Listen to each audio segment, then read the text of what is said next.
अगर आपको भी दाल चावल के साथ मार्केट के भुजिया या नमकीन खाना पसंद है तो खास आपके लिए आज मैं मिनटों में तैयार होने वाली पापड़ की दो ऐसी यूनिक रेसिपीज लेके आई हूँ जिसे आप यात्रा में ले जा सकते हैं, टिफिन में ले जा सकते हैं और खाने में तो इतनी स्वादिष्ट लगेगी कि हर खाने के साथ में आपको इसे लेने का मन करेगा और हमेशा की तरह सभी सामग्री आपके घर में आसानी से मिल जाएगी। तो आज के वीडियो में हम दो रेसिपी बना के तैयार करेंगे, इसीलिए यहाँ पर मैंने 16 पापड़ लिए हैं। आप अपने हिसाब से कम ज़्यादा ले सकते हैं। यहाँ मैंने उड़द दाल के पापड़ लिए हैं, आप चाहे तो मूंग दाल के पापड़ भी ले सकते हैं।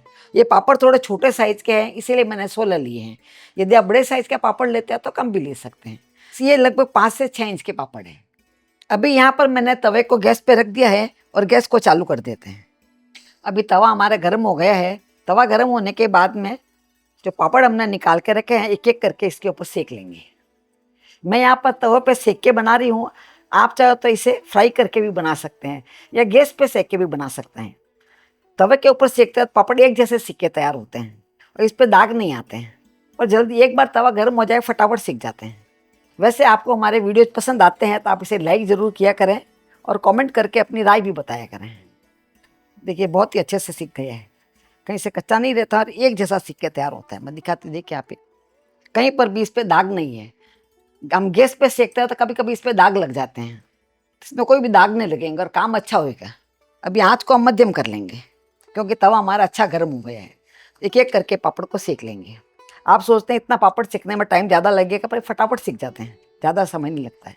और यदि आप फ्राई करके बनाएंगे तो और भी जल्दी हो जाएंगे। फ्राई करते समय तो तेल में जाते ही पापड़ फटाफट सीख जाते हैं। इस तरह से मैंने सभी पापड़ को सेक लिया है और पूरे पापड़ को सेकने में मुझे 4 से 5 मिनट लगे। ये फटाफट हो गया और आप देख पा रहे इस पर किसी पे भी दाग नहीं है, बहुत ही सुंदर दिख रहे हैं।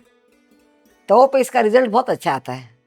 अब इसको हम साइड में रख देते हैं और यहाँ पर मैंने एक छोटा वाला पैन लिया है और गैस को चालू कर देते हैं। आज की रेसिपी बनाना बहुत ही आसान है और इतनी अच्छी और स्वादिष्ट बनती है कि आपको ही देखते ही बनाने का मन करेगा।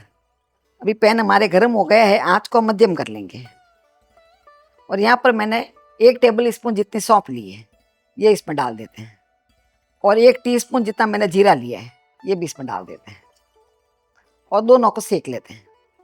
आँच को हमें स्लो और मीडियम के बीच में ही रखना, ज़्यादा तेज आँच में नहीं करना है। और जीरा और सौंफ जब सिकती है तो उसकी खुशबू बहुत ही अच्छी आती है। इसकी हल्की हल्की खुशबू आने लग गई है तो यहाँ पर मैंने 3 लाल मिर्ची ली है, ये भी इसमें डाल देते हैं। ये सूखी हुई लाल मिर्ची है, इसको लास्ट में डालना है, जल्दी से सीख जाएगी। सौंफ और जीरे को मैंने 30 सेकंड तक सेकने के बाद में लाल मिर्ची को डाला है। ये काम बहुत ही फटाफट हो जाएगा और जब भी आप चाहे इसे बना करके तैयार कर सकते हैं। और सबसे बड़ी बात, एक बार बना के रख देंगे तो महीने भर भी खराब नहीं होता है। लाल मिर्ची को भी हमें ज़्यादा नहीं सेकना है, इसका मॉइस्चर निकल जाना चाहिए जिससे कि चीज़ें हमारी जल्दी ख़राब नहीं होती है। अभी आप देख पा रहे हैं सौंफ और जीरे का कलर भी चेंज हो गया और मिर्ची की भी आवाज़ आने लग गई है। अभी हम गैस को बंद कर देंगे और इसे एक प्लेट में निकाल लेंगे। अभी इसे भी हम साइड में रख देते हैं। अभी ½ टीस्पून जितना तेल इस पैन में डाल देते हैं, ज़्यादा तेल नहीं डालना है और गैस को चालू कर देते हैं। इसमें तेल बहुत ही कम लगता है। अभी तेल हमारे गर्म हो गया है। तेल गर्म होने के बाद में इसमें आधा कप जितना मूंगफली डाल देते हैं और इसको इसमें सेक लेते हैं। थोड़ा सा तेल डालने से मूंगफली जल्दी से भुनी जाएगी। इसे लगातार चलाते हुए सेकना जिससे मूंगफली एक जैसी सिक के तैयार हो। ये दोनों रेसिपी ऐसी है जिसकी सारी सामग्री आपके घर में आराम से मिल जाएगी। जैसे ही फर्स्ट मूंगफली चटकने लगे, देखिए इसके मुंह खुलने लग गए हैं, मूंगफली चटकने लग गई है। तो यहाँ पर मैंने 7-8 कलियां लहसुन की लिए हैं जिसके 2-2 टुकड़े कर लिए हैं। इसको पतला पतला काट लिया, ये इसमें डाल देते हैं। थोड़ा सा तेल डालने से लहसुन भी अच्छा सीख जाएगा, इसीलिए मैंने तेल डाला है। मूंगफली भी जल्दी सीख जाए और लहसुन भी जल्दी सीख जाए और सबका मॉइस्चर निकल जाना चाहिए। यदि आप लहसुन नहीं खाते तो स्किप कर सकते हैं, लहसुन खाते हैं तो इसमें ज़रूर डालें, इसका स्वाद बहुत अच्छा आता है। मूंगफली को ज़्यादा सेकने के बाद में लहसुन नहीं डालें, नहीं तो मूंगफली ज़्यादा सीख जाएगी और लहसुन कच्चे रह जाएंगे। एक मूंगफली चटकने लग गया उसी समय आप लहसुन डाल दें, लहसुन और मूंगफली फिर बराबर सीख जाएंगे। अभी आप देख पा रहे लहसुन के ऊपर भी हल्का हल्का कलर आने लग गया है और साथ ही साथ मूंगफली भी चटकने लग गई है और खुशबू तो इस समय बहुत ही अच्छी आ रही है। लहसुन का इस तरह से अच्छा कलर आ जाए उसके बाद में हमें गैस को बंद कर देना है बहुत ज़्यादा डार्क कलर नहीं करना है। और इसे भी एक प्लेट में निकाल लेंगे। इसी में रखेंगे तो लहसुन जल जाएगा, फिर उसका स्वाद अच्छा नहीं लगेगा। तो इसको इस तरह से फैला करके रख देंगे, जिससे ये थोड़ी ठंडी हो जाएगी। गर्मा गर्म का इस्तेमाल नहीं करना है। तब तक यहाँ पर जो हमने पापड़ सेक के रखे थे, उसमें से हम 8 पापड़ को ले लेंगे और 8 पापड़ को हमने बचा लिया है। इसका हम दूसरी रेसिपी में इस्तेमाल करेंगे। जो पापड़ है इसको अभी हम तोड़ लेते हैं। देखिए अच्छे से क्या हुआ, आराम से टूट जाएंगे। गर्मियों के मौसम में ये रेसिपी खाने में बहुत ही स्वादिष्ट लगती है। यहाँ पर मैं आपको सिर्फ 8 पापड़ का बनाना बता रही हूँ। आप चाहे तो ज़्यादा पापड़ का भी बना के रख सकते हैं, पर बरसात का मौसम हो उस समय आप ज़्यादा बना के नहीं रखें, उस समय पापड़ बहुत जल्दी सिल जाते हैं। देखिए इसको मैंने इस तरह से तोड़ा है। इसमें बड़े पीस भी है और छोटे पीस भी है। देखिए इसी तरह से करना है। अभी इसमें कुछ मसाले डाल देते हैं। तो यहाँ पर मैंने आधा छोटा चम्मच जितना कश्मीरी लाल मिर्ची ली है, ये इसमें डाल देते हैं।